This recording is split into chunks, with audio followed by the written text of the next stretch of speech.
Okay, good morning and welcome to Yeshiva YouTube. Iyun. Today we're discussing Bikurim, Perek Aleph, Mishnah Hey. Mishnah Hey states halacha that a woman, one of the cases in the Mishnah, she can bring Bikurim, but she can't read the Parsha. She can't read the Parsha because Hashem gave it to me. Now, an Isha technically can have a Yerusha, but no Slavka introduced the idea that a woman, if the father has no sons, the daughters could inherit the land from the father. So it's possible for a woman, or if she's a rich woman, she could acquire a piece of land and inherit herself. So why can't she say the Parsha? So the Mishnah Rishonah talks about this a little bit.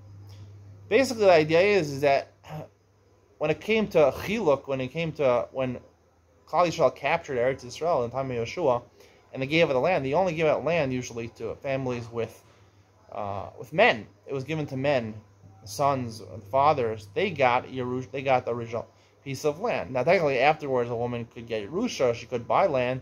Nonetheless, it goes after the original time when the land was given out to Klal Yisrael. The land was given out to Klal Yisrael. And that's the important factor by Bikurim. Like I've said, Bikurim is a mitzvah tluya ba'aretz. It's talking about only applies in Eretz Yisrael. And as I mentioned, there's a machlokes, whether we say Kitcha Rishona, Kitcha L'Shaisav, Kitcha L'Asab or not. Does the Kedusha Rishona, if it was part of Eretz Yisrael at the time of the conquest of Yeshua, does it remain forever? Even if the Ole Bavel, when they left Eretz Yisrael, came back, they didn't reconquer the land or not? So when it comes to mitzvahs that are dependent on the actual land, the ground of the land, as we see in the next Ad Masaka, right? Bikurim depends on you owning the land. The next Mishnah says, and Vav, if the land is dried out, right? If there's no nourishment from the ground, there's no connection to the ground. Also, you don't have to call the Bikurim. You can't say Ad Masaka. Here also, over here, it goes back to the original conquest, and therefore we say Kitcha Rishona, Kitcha L'Shaisav, Kitcha L'Asad Lavo. You don't. It's not a present day situation. We go back to the original conquest. The original conquest wasn't given to women; it was given to men. They can't read the Parsha.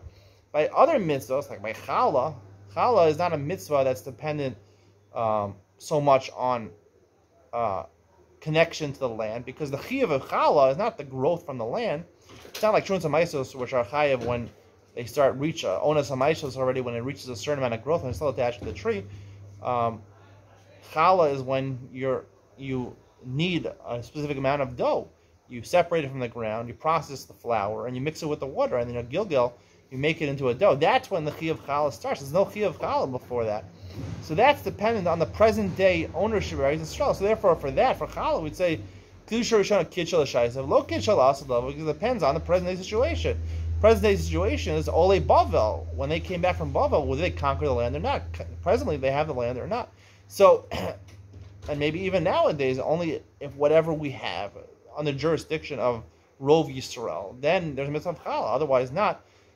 So that's the important point of Bikurim, is really dependent on the growth from the land, right? It has to be growth from the land on Masaka, so therefore a woman shouldn't be bringing Bikurim. Now, it's interesting to say that she can't read the Parsha, but she does bring Bikurim. So we're going to have to develop this idea a little more and say that really there's two parts to the mitzvah of Bikurim. There's the Kriya, and then there's saying the Parsha, and then there's the actual giving of the Bikurim.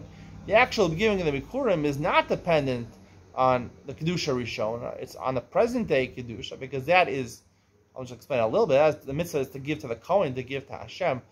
The mitzvah of Bikurim is only when you give it and wave it in the base in Yerushalayim and give it to the Kohen, as opposed to the Kriya, which is a thanksgiving to Hashem, where you're representing your thanks to Hashem, and that's really centered on the growth from the ground.